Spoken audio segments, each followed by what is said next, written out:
大家好，欢迎来到我的频道，我是健身。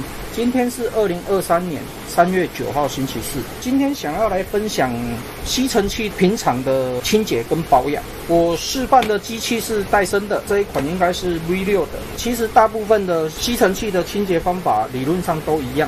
今天要分享的是以一般人的情况之下下去做清洁，就是没有要拆机，因为大部分的人他也不会拆机，所以我是用最简单的清洁方式来做一个分享。清洁的工具基本上我认为最好是要有空压机，就是这种高压的气体下去做清洁，效果是比较好的。那不是每个人家里都有空压机，那你可以去你认识的朋友家看他有没有，跟他借一下，或者是去机车行跟他借一下也可以。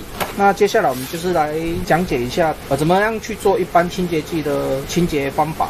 那我们先把一些配件拿下来，配件的部分就是直接吹，这样子就可以了。戴森的它就是有这个过滤棉，那我们过滤棉要把它拆起来，先从过滤棉开始。那它这边有3个卡扣，我们直接把它拆掉就可以了。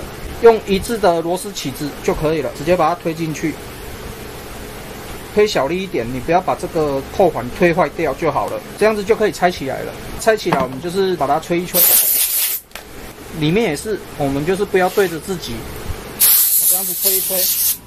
那因为气体是从里面下去做过滤的，所以我们要从外面把它吹出去。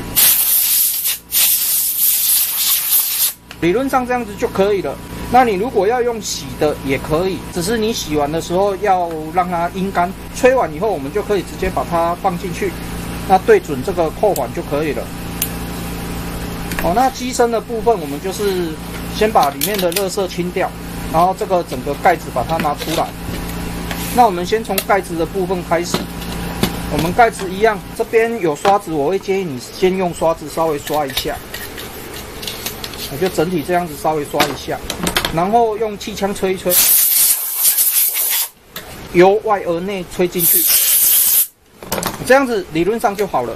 那接下来是机身的部分，旋风筒这边连接机身的部分，你如果直接吹的话，比较容易把一些脏污吹到马达里面去，所以这个部分我会建议你要把这个旋风筒拆下来。这个比较简单，就是你拿一个反正可以戳的东西就好了，你就把它里面这个扣环卡进去，然后稍微推一下，它就扣住了。那另外一边也是推进去，这样子旋风筒就可以拿下来了。那它的原理就是，你只要把这2个推进去，然后卡住的部分它就可以卸下来。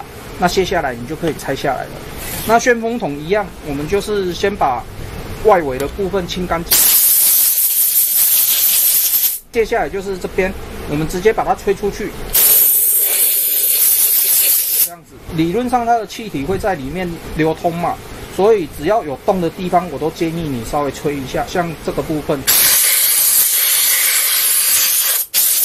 那这个部分。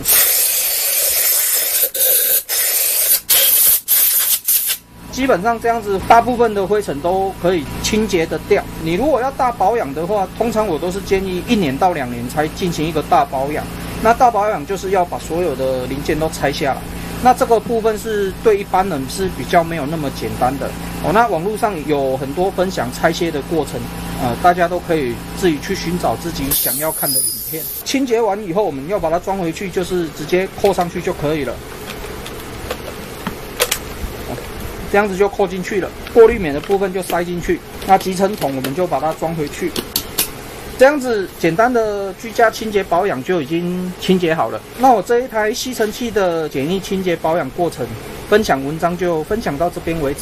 那如果你喜欢我的影片的话，敬请订阅和分享，谢谢。